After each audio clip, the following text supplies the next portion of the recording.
Hi, welcome. This is CLCI. We're back. We missed you guys last week. And it's 5 o'clock. Oh my goodness, there's so much change going on in the world. Today we're going to talk about ICF. Before we delve into that, I'm going to turn it over to Jerome. Jerome, it's all you.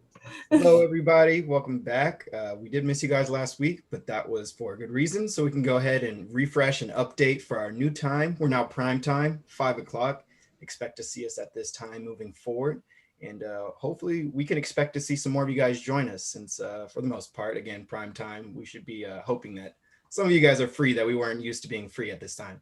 So we're excited to have you guys kind of go through ICF and what that is really, common questions that we get about ICF and kind of explore that entire realm of the ICF. So we're excited to get started on that.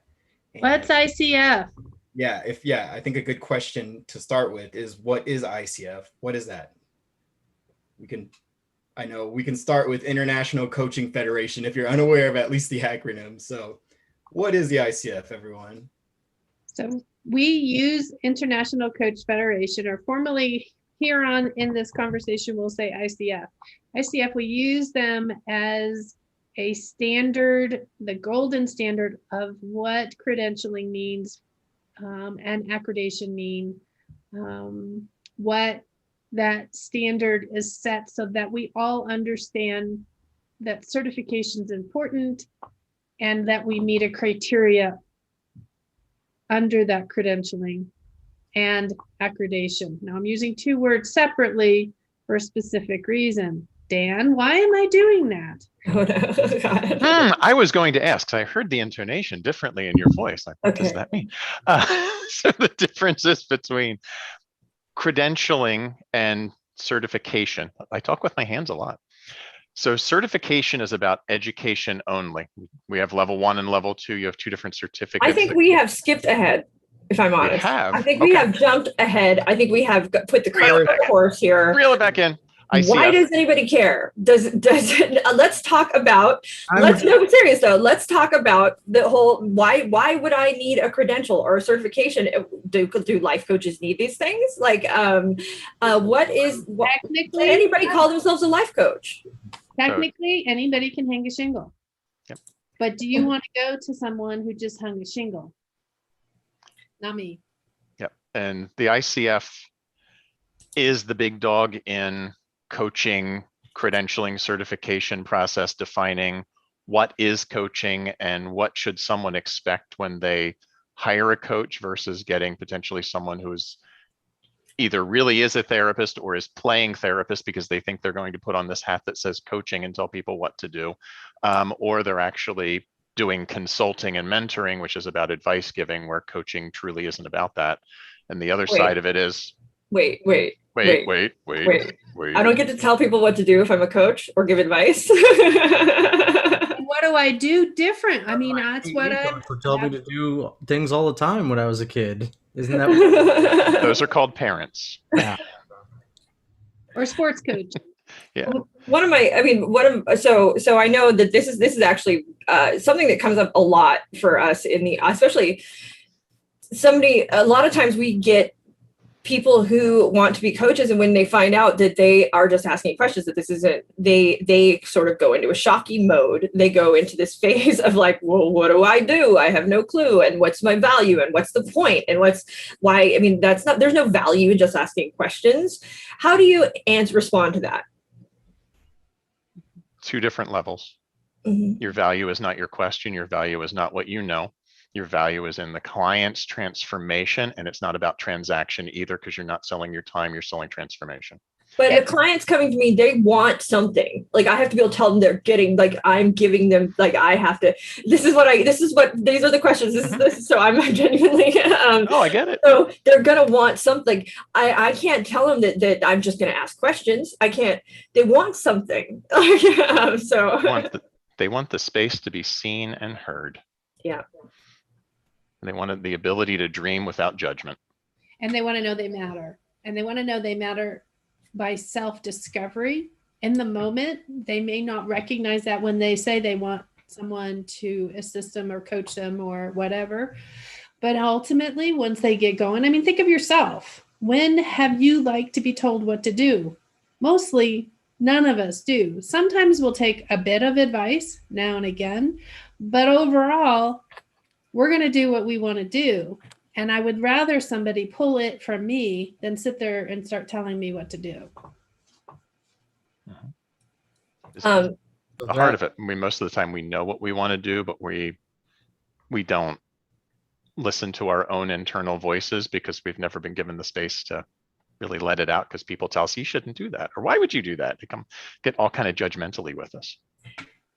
okay, question for everybody here. What is something that you have wanted to do that you stop yourself from doing? In what relation? Killing people count. Oh, you mean as a coach?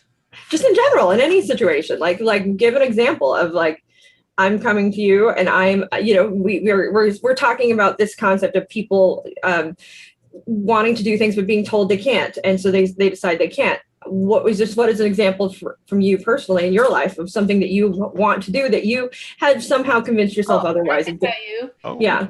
I thought of now I'm computing what the question is. There was somebody who was in my sphere who, I was young, early 20s, maybe 19, early 20s. I thought, I want to bodybuild. I want to get into bodybuilding. And this person told me, you're not going to do that. You're never going to follow through with it. They had to be the voice of reason and be the bubble popper. And at that time, especially in that age, I didn't have a huge voice and I didn't have a huge boundary or understanding what boundaries were. And I believed her. I let her have my voice. Lisa, you can still bodybuild. So I'm been absolutely shredded right now. I think I have one. Dan, do you have one? Go ahead, Dan. I do. Jerome has his first, then I'll go. Okay, mine will be quick. Well, maybe it will, maybe it won't.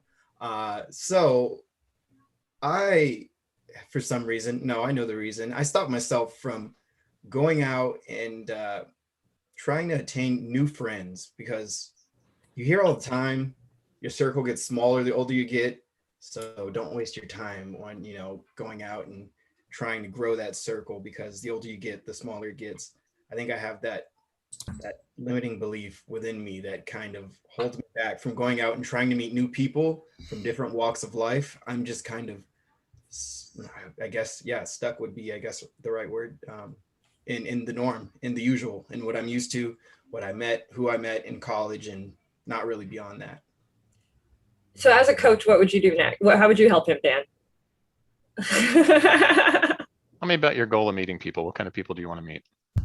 Different people, different than what I'm used to, different from me. I think I can get along with just about anyone. I'm more interested in just variety in friends. Okay, variety in friends means what? Friends that do different things than the current friends that I have right now, friends that are interested in different things than my current friends are interested in. Okay, what would those different things be, to give me the sense of what different means? Probably something I'm interested in. You're still talking out here. Okay. Pull it down. Okay. More outdoorsy friends that like to consistently enjoy the outdoors. Okay. When you're enjoying the outdoors with these friends, what kind of things are you doing to enjoy it? Go ahead.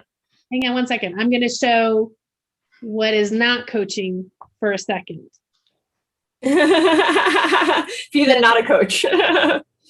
So in hearing you, Jerome, it sounds like you're wanting more friends. You're wanting to have a different kind of friends, and you want to be outdoorsy. Have you ever thought about going on hikes? I know you live in California. There's some really great hiking places close to Redlands. Yes. Ooh, I want to try not being coached.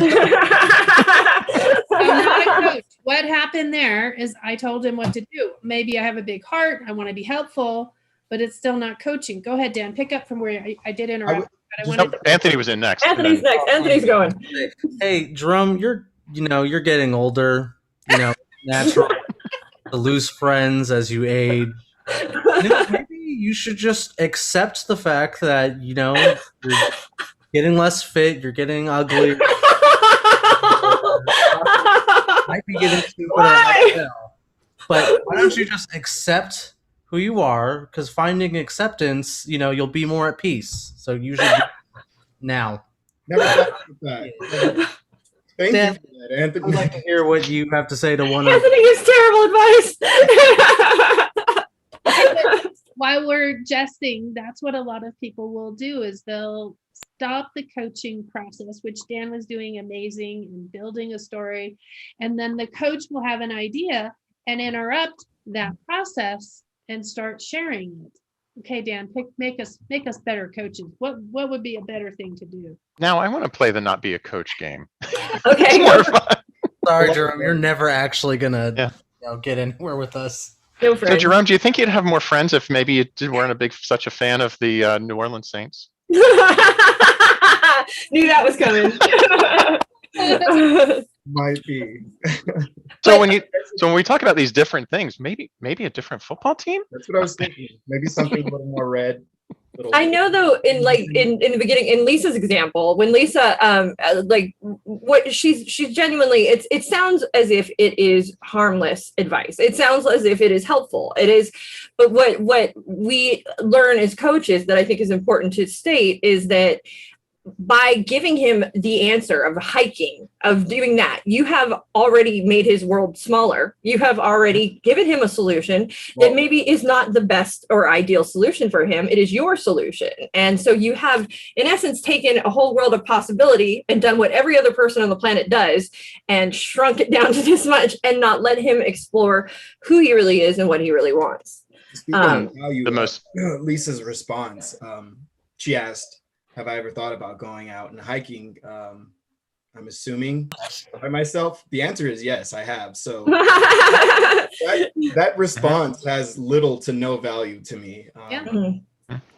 And that's the way it's framed too, is when it's advice in the form of a question, it seems like it's not really advice, but the answer is really there. And I was like, of course I have. I live in California. It's a bit condescending and kind of passive aggressive to ask those questions. Well, exactly. And so bring this all back around. Why does this matter? How does this relate to ICF? Well, this is because this doing this right now shows you that ICF, they have created a very specific structure of what coaching is, and that is the coaching model. And that is this model of question asking and empowering your client, and letting them be the master of their own life and destiny, essentially. And they have very clearly laid out what this is. And that coaching model is the most widely accepted. ICF is the most widely accepted, and being within those, I guess, boundaries of what coaching is very important, because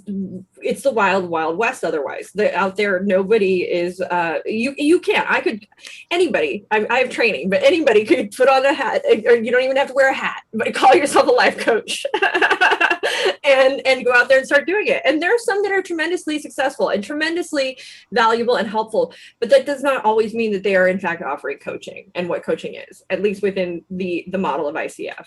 A lot of times they're more on the mentor side, or they're more on the consulting side, and aren't really a coach at all, because that standard is an important piece, so that we recognize who we are in this process, and how our job is to have the client tell us where they want to go, what they want to do.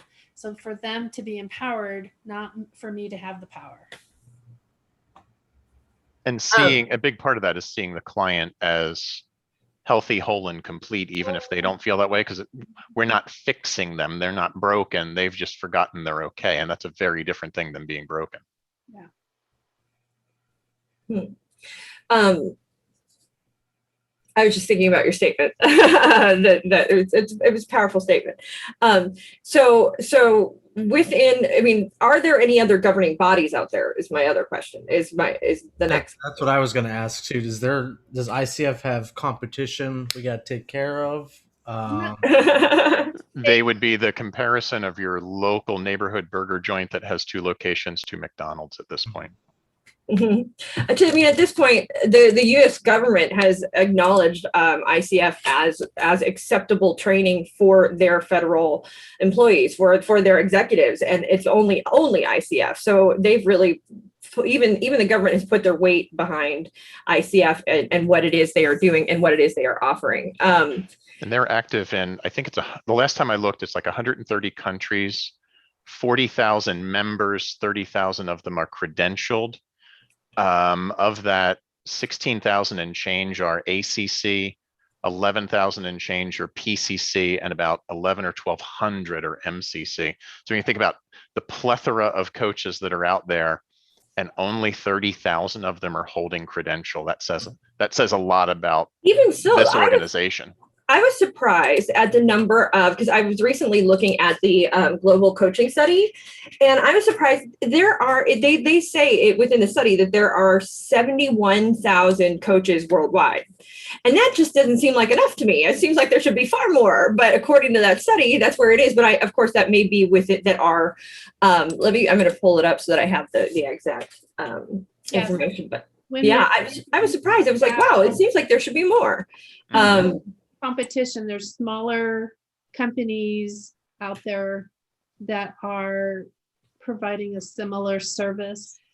Now, this is something that is we get all the time, being somebody who talks to students before they come to class or afterwards.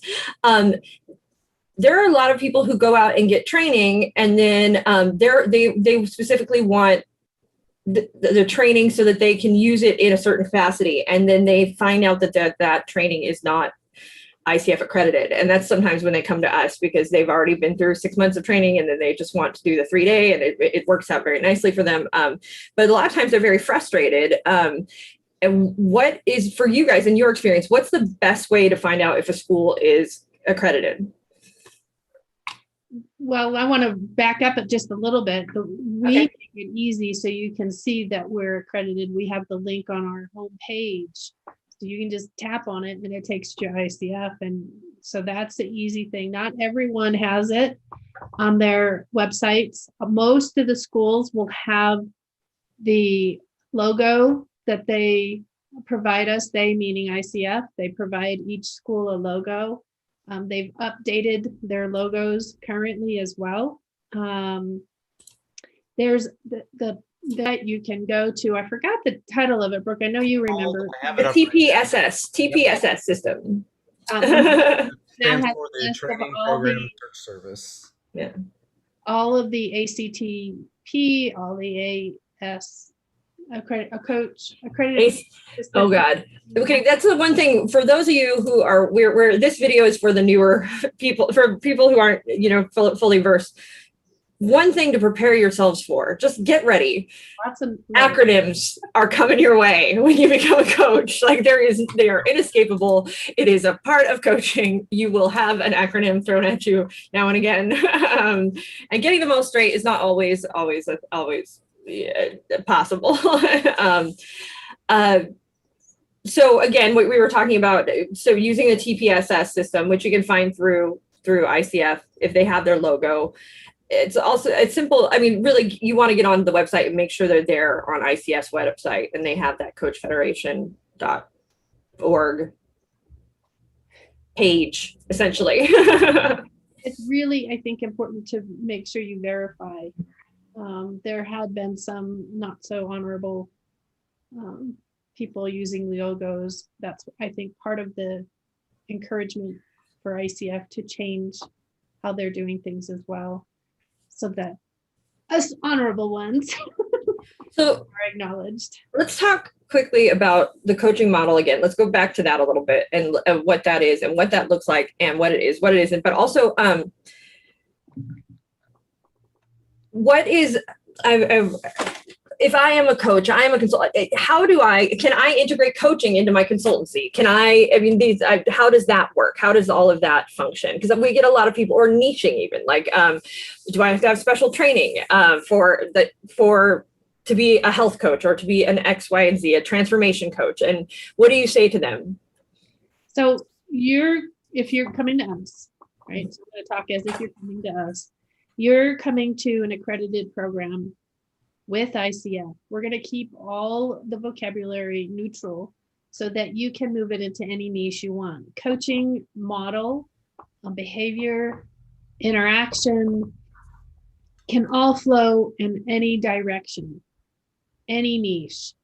Obviously, if you have no knowledge, let's just say, if you're wanting to become a marketing coach, if you have no knowledge about marketing, can you become a marketing coach? No.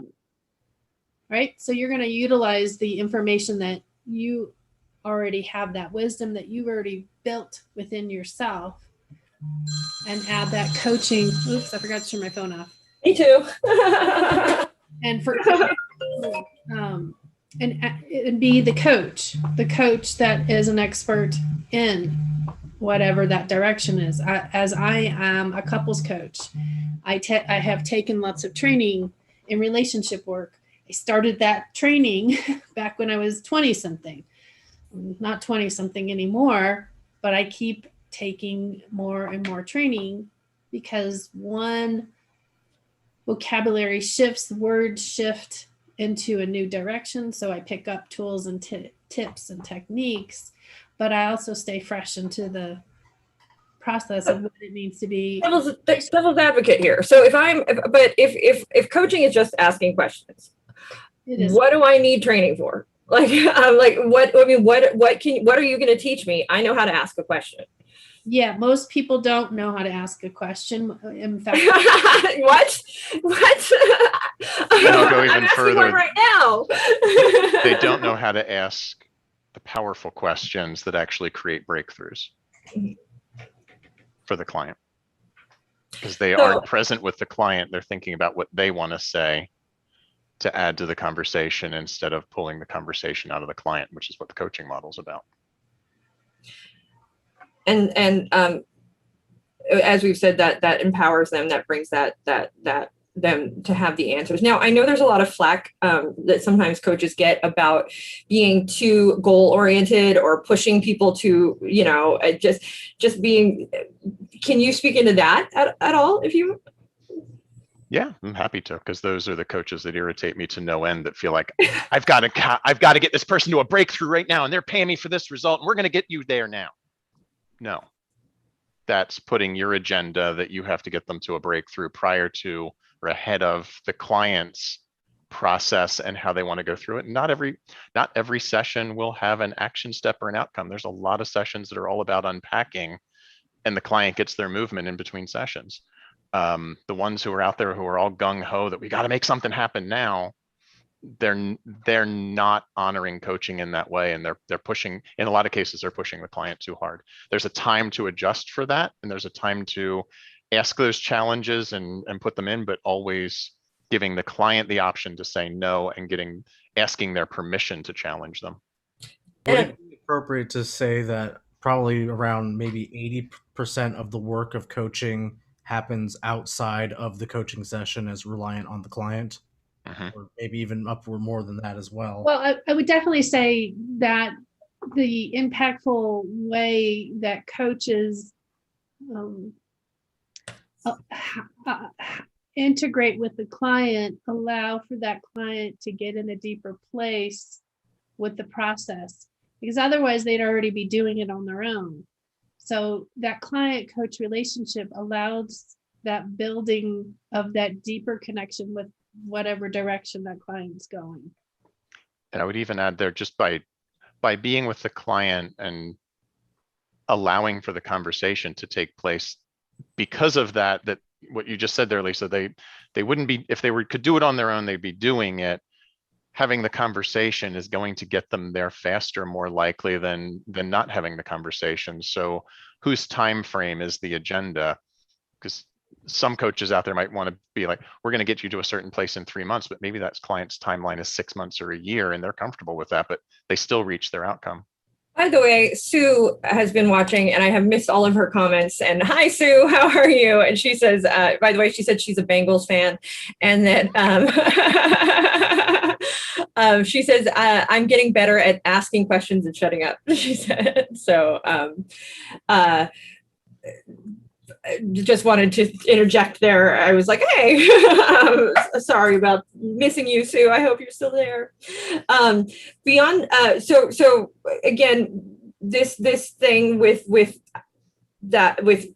your value coming in your advice, Dan, there's something that you say that I love. There's I guess it's a story you tell, and that we as people aren't actually, while we like to pretend we like to be told what to do, we really don't. And that when we ask for advice, we actually already know the answer. Like we know the advice we want. And that's why we go to certain people. I call it co-signing your BS. It may or may not be, because I would, for example, after a tough coaching session or something that was impacting me, that I wasn't leaving into the session, I would have like 5 different people I would go to. The one who I know what I needed from them was, right? So if I needed to be challenged, I would go to that person. If I needed to like, oh, you did a good job, so it could be co-signing the BS or it could be very helpful. So knowing that is important too. Well, is it a coach's job to be all of those things on some level? I mean, if you're not giving advice, but to be able to be somebody that can be a cheerleader or be the positive, but also be the challenger, but also does a coach play all those roles, but without advising, right? And without attachment to the outcome. Really, it could put it as that it is just, it's a different way of communicating, really is what it is. You're still assisting, you're still helping, you're still providing, it's a totally different way of communicating with another human being. I think that's that habit of breaking that. It's funny because with students who take level 1, a lot of times they will be, they'll afterwards they'll be like, well, but I have the advice to give, and I have this, and what do I do? And they get very flustered, still not knowing what the purpose is. And I always try to remind them that the magic is in this space. The magic is in the questions, and it's also freeing because you can, if you trust it and you are fully equipped. If you trust the client, trust the process, you're fully equipped to help with any situation, anything that's going on. I mean, apart from, of course, DSM-5, and but you don't have to come with this wealth of knowledge, this laundry list of things you have done and books you have written and all of this. You can literally show up and know how to create a safe space and ask the right questions or powerful questions and be effective. And that is kind of, I think, should be freeing for folks. I did a 10-minute session recently. 5 minutes of us was the client and I sitting in silence. And it was one of the most powerful sessions I ever did. How do you do that? Like trust me, I've sat in silence and but do you have any tricks? Do you like what's going through your head? Because of what was on the table at that moment. 5 minutes had we just had the client said something and I'd not spoken for 5 minutes would have been really uncomfortable. But because of what was on the table, I just asked, how about if we take the next 5 minutes and just be here? And that person was like, okay, great. Okay. Silence for 4.5, 5 minutes. And yeah, I was glancing up at the clock. It's like, okay, another 30 seconds have gone by. Oh, another 30 seconds have gone by. And then it was time, just like, so I don't want you to be shocked when we go back to the main room. So I'm just giving you a heads up. We have a minute left. And it was powerful. Watching the body shifts and the silence and the smiles, they took a lot away from it. Another question that I'm curious about. Can we talk about this a second? So that was an exchange of Dan really watching and hearing what the client was saying and how that client was breathing and how the words were coming out. That his instinct, he trusted himself in this process, that he allowed that instinct or intuition, whatever word you want to throw in there, and go, oh, here's a thought, and let me just check in with you. well, is that what you want to do? So it wasn't Dan. And so the difference of what I did earlier with Jerome and what Dan did is he followed the client's lead. The client basically in his behavior was asking for this. And Dan recognized it and put a word to it. Whereas Jerome, what I did with Jerome when we were playing, I was definitely, love Jerome first off. So I have care and concern for him. And he wants more friends that are, and truly, here, have you thought about this? And oftentimes, most of the coaches out there, before they've gotten trained, you all have hearts. You all want to be helpful. You all want to give unrelentlessly. And yet that's not helpful. So following the lead of the client takes patience, it takes calmness, it takes trusting the process. And you got to trust yourself as well. Have you ever made a mistake, Dan, in your coaching where you have misunderstood what was going on? Only once. No, lots of times. It happens. It still happens. And talk into that just a little bit. I can be in conversation with a client and not understand their words or misread an intonation. And if the mistake comes, if I assume I know what they mean, and then we get off on the wrong track. But if I ask about it, like, what am I hearing here? Help me understand this. We can at least come together. And I've gotten a lot better at that, but there were moments early on in my coaching career, I was stumbling all over myself because I made a lot of assumptions in the words that the client were using. I thought I knew what they meant because I knew what they meant for me, but it wasn't what they meant. And I'll tell the story sometimes in either level 1 or level 2 about the time that I assumed what spirituality meant to somebody. And I did the very similar to the illustration you did with Jerome earlier, and except I was in a session and I wasn't trying to be a bad coach. I was just, hey, do you know about this place over here? And it's like, no, it's not what I'm here for. And it took us 10 minutes to get rapport back because I overstepped my bounds in the coaching relationship. We make mistakes, we move on, we learn from them. And that's the key. We learn from them as we go through this. And so ICF has learned a lot through the many years that they've been doing this. They're changing their competencies to go with the times. And this is one of the concepts is we're not telling the client what to do. And the exchange still has enormous value in that process. All right, thanks. I wanted to ask, getting back to ICF. Sorry, Brooke. Yeah, no, it was an ICF related question too. So say that I'm looking at schools, and you can verify the school if they're ICF accredited. But if I'm a student who wants to be a coach, what are the things? No matter what school you go to, because all the schools have different sort of programs and structures and lengths. What are probably going to be the things that you'll see as a student that are distinctively ICF things that they will teach you? The core competencies. 75% of the curriculum has to be core competency based. So 80%, actually. 80%, yes. Uh-huh. What's a core competency? I'm a pretty competent person. What's a core competency? What do I need a word that's even more competent than that? Setting the contract. So core competencies are essentially, there's 8 now. They're updated this year. They are basically the structure, I don't want to say rules, but they are in many ways the rules. Basically the guide. The guide for you to follow, the boundaries that a coach works in, but it's also in many ways it's sort of like a hand-holding guide kind of thing where these things definitely happen in the coaching session. This is definitely part of a coaching session, like I said, setting a contract, letting the client lead. Like there are 8 of them, and what's neat is the new ones are love the updates, and they updated them this year, and they're rolling them out in June.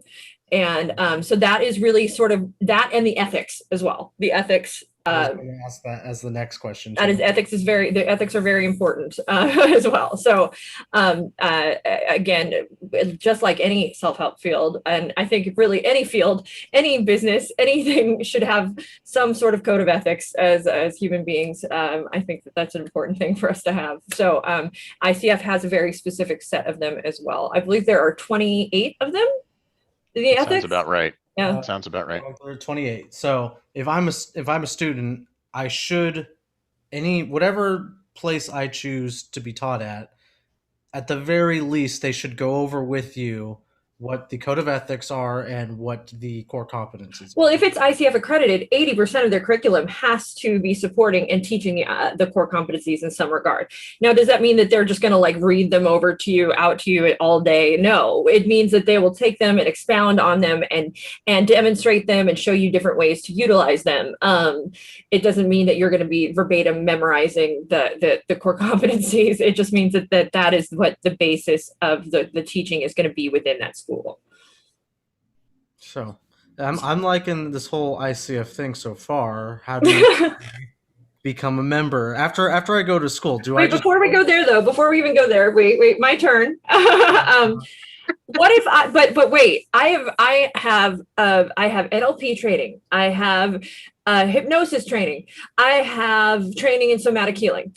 I have training in essential oils. I have all of this training, right? Degree black belt. What do I do with it if I'm just going to coach and I can only ask questions?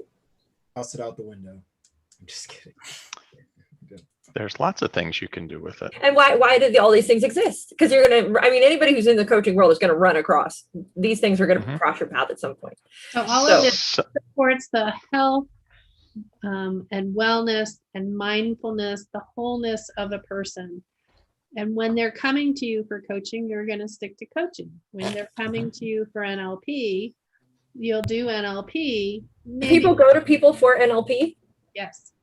Oh, I had no clue. I just thought it was something you integrated in like your everyday life. Like you could, and the difference in the model of someone who might come to me for NLP or now hypnosis is different because hypnosis does not cross over into coaching. That separate contract. If I was using NLP or somatic work, if someone came specifically for those things, we'd be doing it. But if it's part of my coaching awareness, I can ask if they're interested in doing an exercise. I can't force it. I'm like, let's do this somatic exercise now. That would not be coaching because that's the coach taking the lead and imposing a tool. But we can ask, would you be interested in exploring this? And then if they say yes, we can pull some of those other tools that do fall under coaching.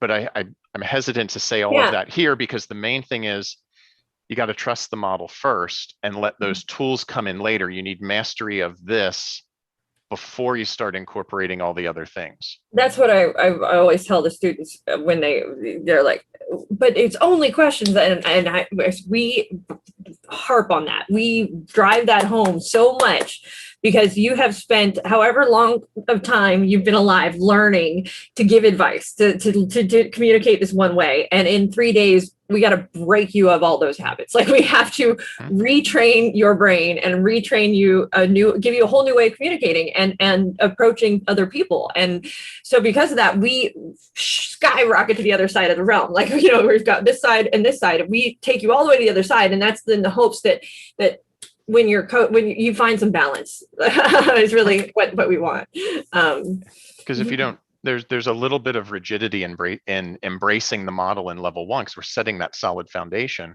Because if you came in for 3 days and we just said, go do what you're already doing, why would you do that? You're there to learn something new. And it's funny how many times you get the resistance, but I've always done it this way. Well, and that's then, and now here's a new thing. Like I've always used a hammer and a nail to put a hole in the wall, and now I have a drill. Oh wait, I want to go back to the hammer and the nail. No, let's use the drill this time and learn a new tool.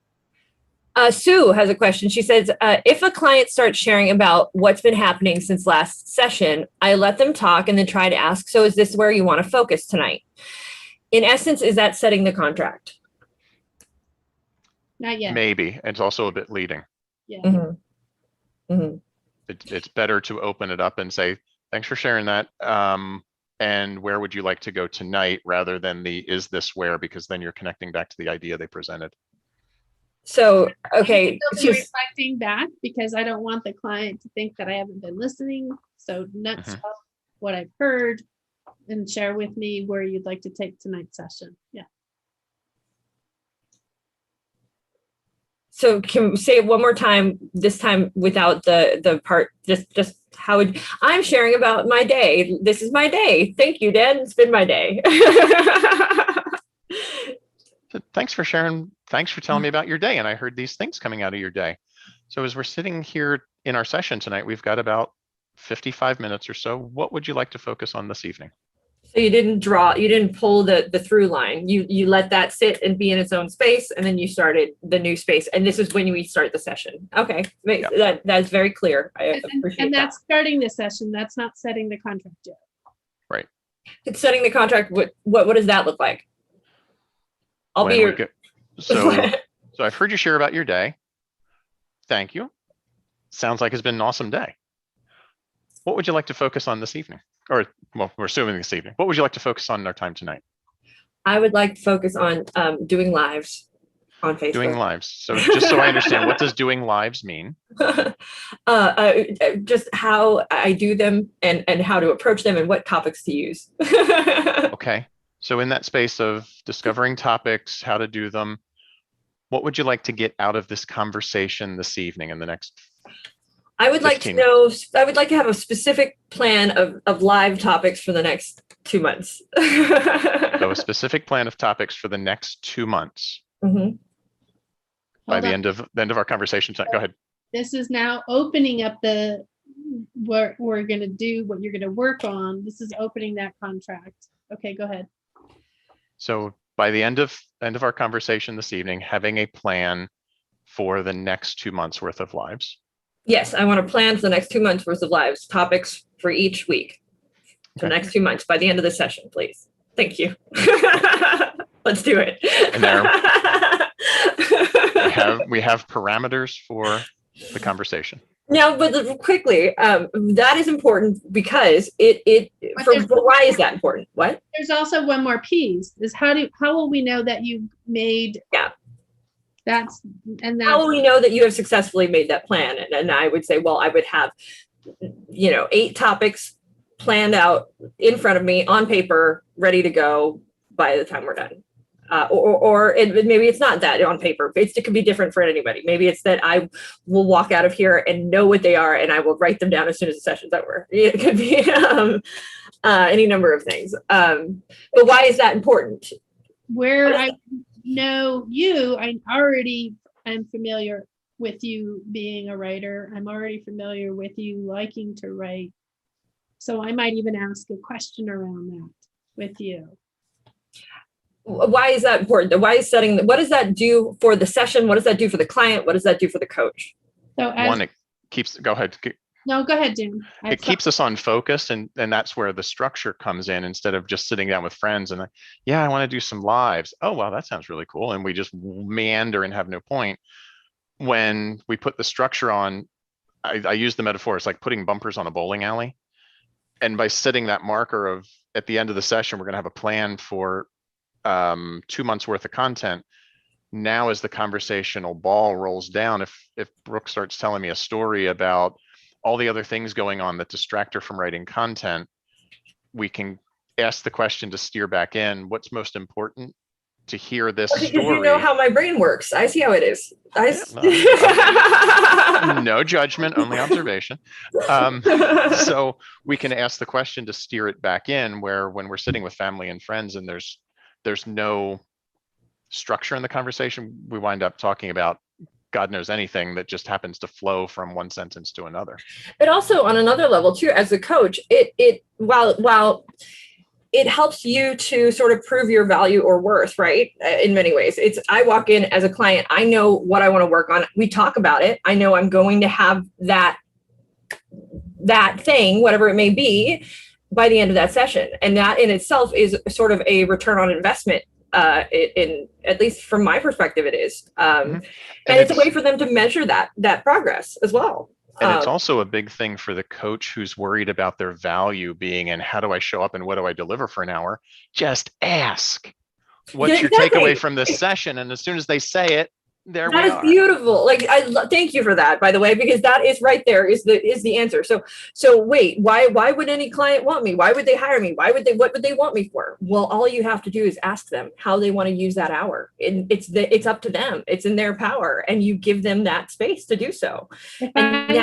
Oh my God, all the weight is off my shoulders. I had a client that came in, which I have. Let me retract this. When I had a client that came in, they have come in for couples work. We somehow got onto some business stuff that he was dealing with, this particular person. And so the contract at the beginning was talking about the relationship and whatever this X variable was. But as we got working in here, I recognized that in this moment that we weren't talking about the relationship with his spouse, we were talking about the relationship with his business. And in that business concept, that's a new contract. So I have to open that up. I'm noticing the shift in the conversation. I'm noticing these things. Is this a space?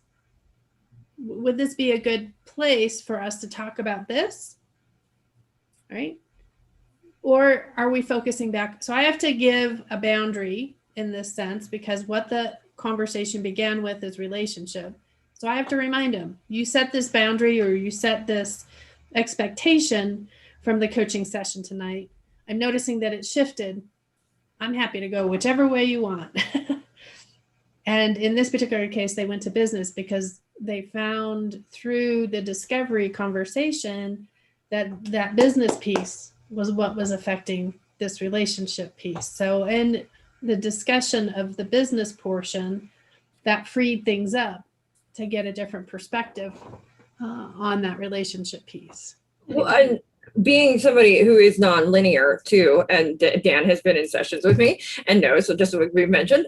So I can often appear to be meandering, but my meandering is not meandering. It's connecting all of these things together at the same time.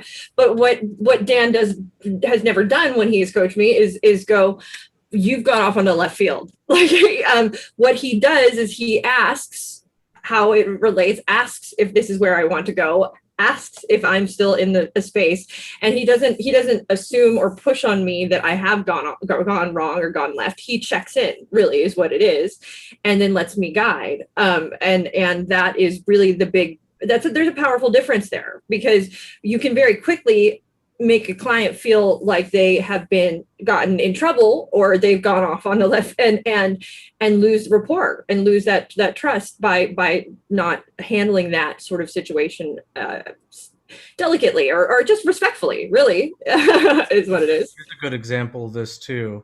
How does this relate back to ICF? Right? Well, it's all coaching at the end of the day. It's following the client's lead. Always about following the client's lead. The client sets the pace. The client sets the standard for the session. And that is the coaching model. And so, yeah, we only have a few minutes left. And so a good point. And let's bring us back to the big umbrella of ICF. So ICF has provided this coaching model. They have said, this is what coaching is. This is how you do it. And as a coach, if I am out there and I've just heard about coaching. I really want to be a coach. What advice would you give them with regard to training and with regard to ICF? What is the key takeaway here for that brand new coach or wants to be a coach?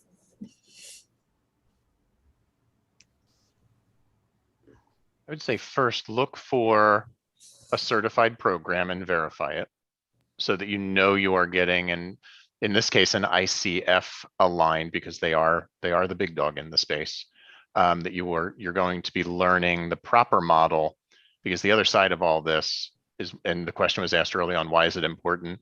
Because someday there will be licensing and or some sort of registration that either comes from a state or a federal government, or the ICF will be involved in writing that legislation, or they're going to say, we'll self-regulate, thank you very much. so that you are in alignment with that when it does occur. Mhm. And then, so that's the head space. The heart space, talk to people, call people at different places, get a feel for it. We like to feel like we're family. I mean, every coaching session, every class session, it all just feels like a family where we have expanded and shared knowledge, practiced that knowledge. And at the end of the day, you come back and you let us know what help you need along the way. We have different partners. We have different people that can help in the moment, all kinds of different things. So for me, in the heart space, I want to go somewhere where I feel really comfortable. For me, and why we've kept it this way, I like going to intensives because I get submerged into the process. I get ingrained and pull out more details than when I have gone to things that take a little longer. So for me, this process works beautifully. By the way, Jerome, how are you? Context to that. Second shot yesterday. So this is the day after, and doing all right. I'm doing all right. Good, hanging in here. And to add on to Lisa, I'd like to say, yes, do your research. We all have our different processes. I tend to lean towards the intensive, just as Lisa explained. Some prefer to go on a 6-month trek with a program where that's more beneficial to them. So do your research. Again, call in. Make sure you get some time with the people who are going to inevitably run into throughout the training. So that would be my advice. I would also say compare training hours for training hours concept. Anthony. Going into sort of back to the headspace, it's will only be good for business to go through an ICF accredited program and becoming eventually ACC, PCC, MCC, and we'll go over what those are next week as well, and what the different levels and different paths you can take too. But people want to trust that they are getting a good service that's set to a high standard, and including that as well in the blog post that I'll attach to this. I will put in a link to how to verify the schools and how to verify coaches that are accredited as well, because I recently encountered a scenario where I had lots of people trying to pass themselves off as ICF accredited coaches, and they were not. Will be very helpful if you ever want to get a coach yourself and you want to verify if they're ICF accredited or not. That brings up another really quick angle, if I can throw it in, that as coaches, we're asking people to invest in our service. Mm-hmm. And if someone is not willing to invest in themselves to get trained properly, do you really want to be going to them when they're asking you to invest in them? That seems a little out of balance. Agreed. Well, and that's what I was going to sort of touch on, is that while anybody can go out there and call themselves a coach, and anybody can go out there and say that is in fact what they're doing,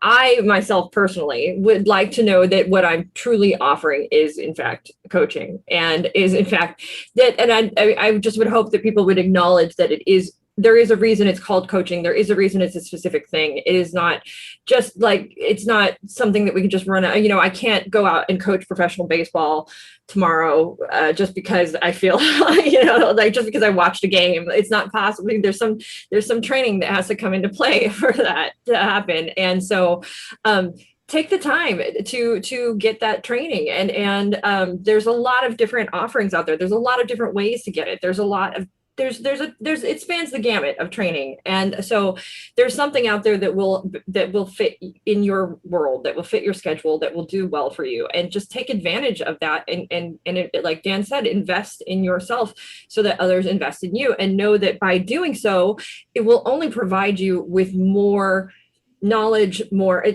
anything. And then for anybody out there who says it's just asking questions, it's just, well, you don't know until you try. first and foremost. You have no clue how effective it's going to be until you've actually put it into action. And so you cannot judge it. You cannot say what it is. You cannot until you actually learn what it is. That's the first step. So you can't poo-poo it. You can't until you actually know what it is. So take a moment and learn, and then see what if it works for you. But it's also what it isn't. Yes. Well, yeah. Things that it's not, that those that have just hung their shingle are not doing things in it. And I want to say, which is a bummer because sometimes it doesn't go well, and that's a bummer but there are, the reality is coaching is highly effective. It is something that does create change and does help people with their lives and does in fact make things good or better for a lot of folk. And it may seem like it's a very simple model, but it's simple, but it's also very complex at the same time. And there are a lot of levels and layers to it. Because it may start in one place, but it always ends up somewhere else. So, because we are people, as human beings, we are whole human beings, and we are multifaceted, and just like we are multifaceted, so is coaching. And so what's your niche? And that's that. But that's about it for today, I think. Thank you guys. And I guess my last thing for anybody out there looking for a school, make sure they're ICF accredited. Really, honestly, that's what you want. You don't want to later get that at least out of the way, and then you can go to all the schools that aren't. The rest, just come to us. We're good. Yeah, But yes. Just go to us. 3 days. 3 days. I always like to say though, if we're not for you, we're still here for you. That's okay. But 3 days, yes, 3 days. I have award winning. 3 days, award winning. What?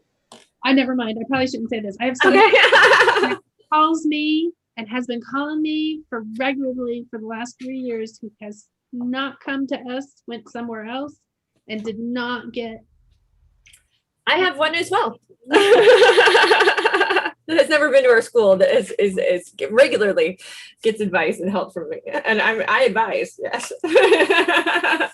All right, that's all for today. Thank you guys so much for watching out there in Facebook, YouTube, social media land. And check out Certified Life Coach Institute. We train coaches in 3 days. CertifiedLifeCoachInstitute.com.